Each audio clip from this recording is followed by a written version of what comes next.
मैं संत युवराज, राष्ट्रीय अध्यक्ष भारतीय जन जागृत पार्टी बीजेजेपी।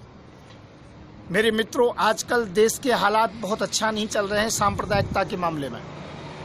अभी तक तो हम मोदी जी से, योगी जी से, शाह जी से परेशान थे, पर इसी दौरान के अंतर्गत में माननीय, सम्माननीय, पूजनीय नरसिंहानंद सरस्वती जी महाराज से भी कम परेशान नहीं है हम लोग,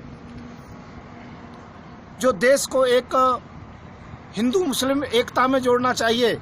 यहाँ पर ये कोई ना कोई बयानबाजी इस प्रकार की देते उल्टे सीधे। वो बच्चा अंदर पानी पीने के लिए गया, उसे मारा गया, उस पर एलिगेशन लगा दिया गया कि शिवलिंग पर पेशाब कर रहा था।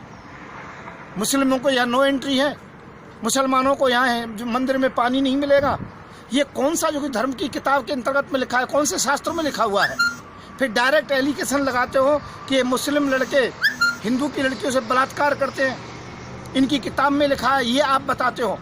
मैं ये कहता हूँ, क्या हिंदुओं के लड़कों से ये कमियां नहीं हो रही हैं?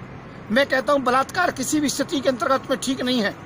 फिर भी मैं एक बात कहना चाहूँगा आप लोगों से, यदि माननीय नरसिंहादास जी महाराज, यदि आपको थोड़ा बहुत ज्ञान हो, मैं आपको ज़्यादा नहीं कह सकता हूँ, आप भी महंत हो, तो मैं भी वृंदावन के अंतर्गत में राधापुरी में संत युवराज आश्रम का महंत हूँ। मैं एक बात कहना चाहता हूँ, आप बलात्कार की बात कहते हो कि उनके धर्म की किताब के अंतर्गत बलात्कार लिखा है और हमारे किसी धर्म की किताब में नहीं है। अरे मैं ये कहना चाहता हूँ, देवताओं के सबसे बड़े राजा इंद्र हैं, इंद्र ने क्या अहिल्या के साथ बलात्कार नहीं किया? आप जो कहते हो जवाब दे सकते हो आप। मैं कहता हूँ हमारे सभी देवताओं में सबसे बड़े ब्रह्मा जी हैं, क्या ब्रह्मा जी ने अपनी बेटी से बलात्कार नहीं किया, जो केवल मुसलमानों को इसके लिए ठहराया जाता है? मैं कहता हूँ देश में आग लगाने की आवश्यकता नहीं है, हिंदू और मुसलमान की राजनीति करने की आवश्यकता नहीं है। हिंदू मुसलमान को जोड़ने की बात कहो, यदि किसी के अंतर्गत में कमी है तो उसको समझाने की बात कहो, पर समाज के अंतर्गत में आग लगाने की आवश्यकता नहीं है। ये गलतियां ब्रह्मा से भी हुई है, ये गलती इंद्र से भी हुई है। मैं ये कहता हूँ आज कोई भी बलात्कार का अपराधी हो, हिंदू मुस्लिम सिख ईसाई, मैं कहता हूँ उसके विशेष पार्ट्स को, विशेष अंग को काट देना चाहिए। उसका सबसे बड़ा दंड यही होना चाहिए।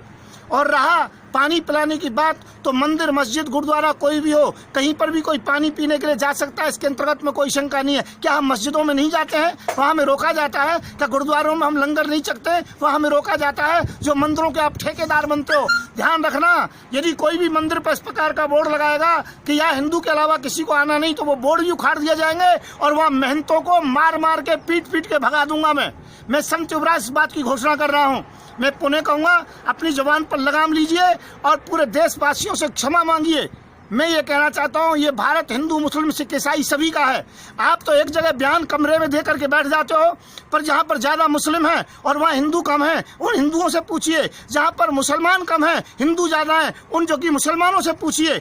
आप कह करके बैठ जाते हो, पर उन लोगों के साथ क्या होता है, उनकी बहन बेटियों के साथ क्या होता है, यह आप नहीं जानते हो।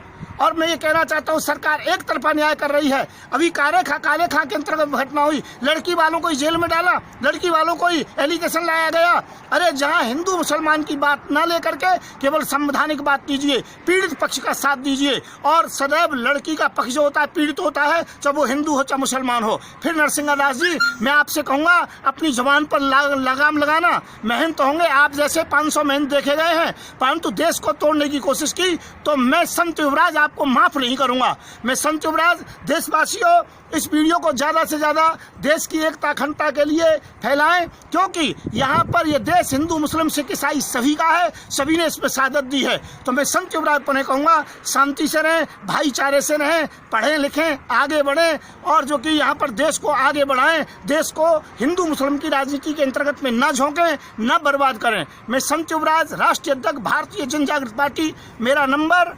9927404606। जय हिंद, जय भारत।